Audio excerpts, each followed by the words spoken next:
नमस्कार, मैं शाहनवाज खान और आप देख रहे हैं न्यूज इंपैक्ट। ग्वालियर शहर में आपने एक होर्डिंग्स देखी होगी जिस पर लिखा हुआ है विज्ञान पथ। लेकिन कई लोगों को यह समझ नहीं आया होगा कि विज्ञान पथ है क्या। तो मैं आपको बताता हूं कि विज्ञान पथ आखिर है क्या और ये छात्रों को कैसे फायदा देने वाला है। सर, क्या नाम है आपका?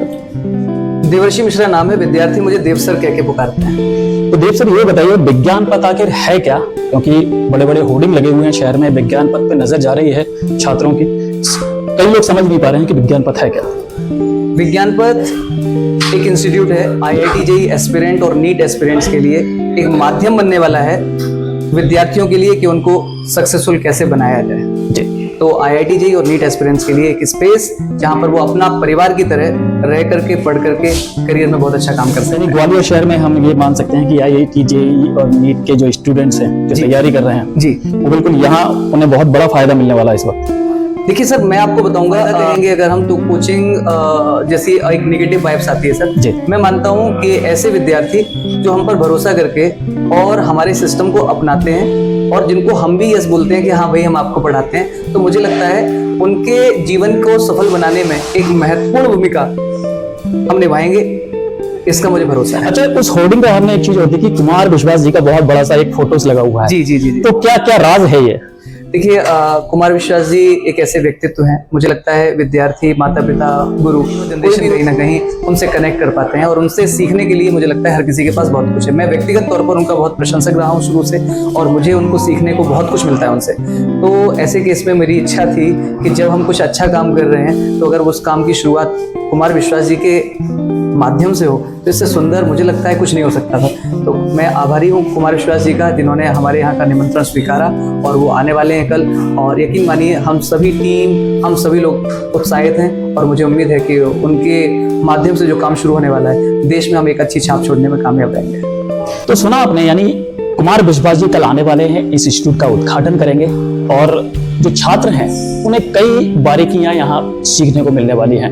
अब थोड़ी सी हम और चर्चा करते हैं इसी विषय को लेकर। कई स्टूडेंट्स हैं जो IIT नीट की तैयारी करना चाहते हैं, लेकिन उनके मन में कई ऐसे सवाल होते हैं, फाइनेंस को लेकर भी कई सवाल होते हैं कि हमारी पढ़ाई, अगर हम इस लाइन में पढ़ रहे हैं तो कहीं फाइनेंस के कारण हमारी कोई पढ़ाई बीच में ना रह जाए। जी। तो उन स्टूडेंट के लिए किस तरीके से आप क्या सोचते हैं? देखिए, मैं हमेशा से मेरा मानना रहा है कि कभी भी किसी विद्यार्थी के पढ़ाई के बीच में आर्थिक रुकावट नहीं आनी चाहिए और इसीलिए हमारी कोशिश है कि हम विज्ञान पथ की फीस को हम एक ऐसे स्ट्रक्चर में रखें जिससे कि ऐसा ना हो कि आम विद्यार्थी के पढ़ने से बाहर हो जाए। तो इसलिए हमारी कोशिश है और हमारे यहाँ स्कॉलरशिप भी रहेगी। अगर विद्यार्थी कोई भी किसी क्लास में अगर अच्छा पढ़ रहा है, मेहनत कर रहा है, जो कि करना चाहिए एज अ स्टूडेंट, तो मुझे लगता है उसका हक बनता है कि उसको स्कॉलरशिप मिलनी चाहिए, पेरेंट्स को रिलैक्सेशन मिलना चाहिए, तो जो हमारे यहाँ दिया जाएगा। तो हमारी पूरी कोशिश है और हमारा जो युवांतन, हमारा एल्यूमिनाई संगठन है, उन्होंने वैसे भी संकल्प ले रखा है 50 विद्यार्थियों को पढ़ाने वाले हैं फ्री ऑफ कॉस्ट, जिनकी आर्थिक स्थिति बहुत खराब है। तो हम कोशिश करेंगे कि हम इस तरह की मुहिम चलाएं और आप यकीन मानिए अगर हर कोचिंग 50, 5, 10 जो कि चला भी रहे होंगे और अगर और भी प्रेरित होकर के चलाते हैं तो मुझे लगता है समाज का भला होगा, देश का भला होगा। अरे वाह, ये वाकई एक बहुत अच्छी बात है। 50 बच्चों को यानी किस तरीके से शिक्षा देंगे, क्योंकि फीस के कारण कई ऐसे स्टूडेंट्स होते हैं वो अपनी पढ़ाई ड्रॉप कर देते हैं, छोड़ देते हैं। लेकिन ग्वालियर शहर में कई ऐसे बड़े बड़े संस्थान हैं जो इस क्षेत्र में हैं, इस फील्ड में हैं, उनको कैसे कॉम्पीट करेंगे आप? देखिए क्या है, मुझे लगता है मेरा कंपटीशन किसी से नहीं है। एक्चुअली यहाँ पर केवल तरीके का अंतर है, बाकी तो जो बाकी कोचिंग सेंटर्स हैं उनमें भी अध्यापक पढ़ा रहे हैं, वो भी वही सब्जेक्ट पढ़ा रहे हैं जो हम पढ़ाएंगे। बस फर्क है, मैं हमेशा बोलता हूँ उनके पास कंटेंट अगर है तो हमारे पास कंटेंट और इंटेंट दोनों है। तो फर्क केवल विचारधारा का है। हमारा काम है कि विद्यार्थियों के लिए काम करें,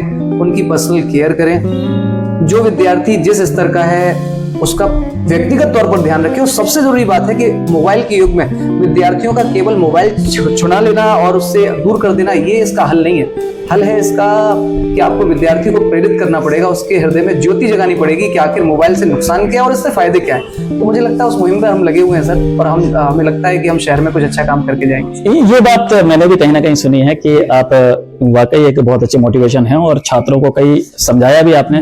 और जो आजकल वाकई मोबाइल प्रथा चल रही है उससे कहीं ना कहीं जो स्टूडेंट्स हैं जी भैया, वो उनकी पढ़ाई पर फोकस कम रहता है और उनकी यानी हम दिमागी स्थिति गए हैं तो वो एक फोकस सा वहाँ लगा लेते हैं। एक्चुअली रील्स का और शॉर्ट्स का जो क्रेज है ना, जी। गेम्स का जो क्रेज है ना, जी। विद्यार्थी उसमें कब फंस जाता है। जैसे आपको भी बताऊं, आपके जब आप पढ़ रहे होंगे और अगर आप याद करेंगे तो उस समय हमारे टाइम पर कॉमिक्स आया करते थे जी। और कॉमिक्स बिल्कुल। वगैरह पढ़ा करते थे। उससे पहले के जो हमारे लोग हैं ना, वो ताश के पत्ते खेल लिया करते थे। तो हर जनरेशन में भटकाव का कोई ना कोई तरीका, कोई ना कोई कारण सदैव से विद्यमान रहा है। वर्तमान समय में मोबाइल है, तो हमें उससे कैसे जीतना है, कैसे उससे लड़ना है, कैसे बच्चों को मोटिवेट करना है, मुझे लगता है इस पर हमें ध्यान देना है और हम देने में हम सक्षम भी हैं और हमें उम्मीद है कि हम सफल हो जाएंगे।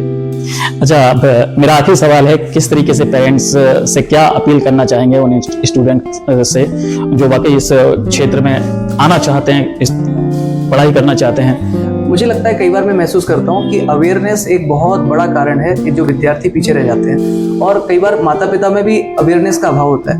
तो मुझे लगता है कि ऐसे विद्यार्थी जिनको एडमिशन नहीं भी लेना है, ऐसे पेरेंट्स जिनको बच्चे को पढ़वाना भी नहीं है, मुझे लगता है कि वो भी हमारे सेंटर पर आकर के कम से कम ये जान सकते हैं कि करियर में ऑप्शंस क्या हैं। तो करियर गाइडेंस का वो पूरी तरह से हमारी तरफ से फ्री ऑफ कॉस्ट रहता है, उसका कोई चार्ज नहीं लेते। हम केवल लोगों को गाइड करते हैं क्योंकि हम मानते हैं कि अगर हमने एक परिवार को गाइडेंस दे दिया जिनके पास गाइडेंस की जरूरत थी, तो मुझे लगता है ये भी एक बहुत बड़ा पुण्य का काम हो जाता है हमारी तरफ से। तो लगे एक सवाल और पूछना चाहूंगा, फैकल्टीज कौन कौन है अपने? मैं चाहूंगा उनके एक एक करके नाम बताएं जिससे स्टूडेंट्स के समझ में आए कि बिल्कुल सर। मैं अब फैकल्टीज में आप ये मान के चलिए, हमारा 28 तारीख का जो इवेंट है ना सर, वो फैकल्टी लॉन्चिंग पर ही डिपेंड है। तो अगर मैं उसकी पूर्व संध्या पर अगर आपको फैकल्टीज के नाम बता दूंगा तो थोड़ा सा डिस्क्लोज हो जाएगा भैया।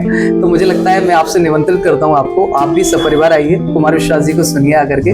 और मुझे बड़ा अच्छा लगेगा कि कल हम अगर आपको वापस इंटरव्यू देकर के फैकल्टीज के नाम बता रहे होंगे भैया। ठीक है, बहुत बहुत धन्यवाद। तो ये थे देव सर जिन्होंने काफी महत्वपूर्ण जानकारी दी, लेकिन फैकल्टीज के बारे में अभी कुछ नहीं बताया, इस पर विराम लगा हुआ है क्योंकि कल जो है इनका उद्घाटन होने वाला है और वहीं इस विषय को रखा जाएगा और वहीं सब कुछ क्लियर हो जाएगा कि कौन कौन फैकल्टी इस संस्थान में आने वाले हैं।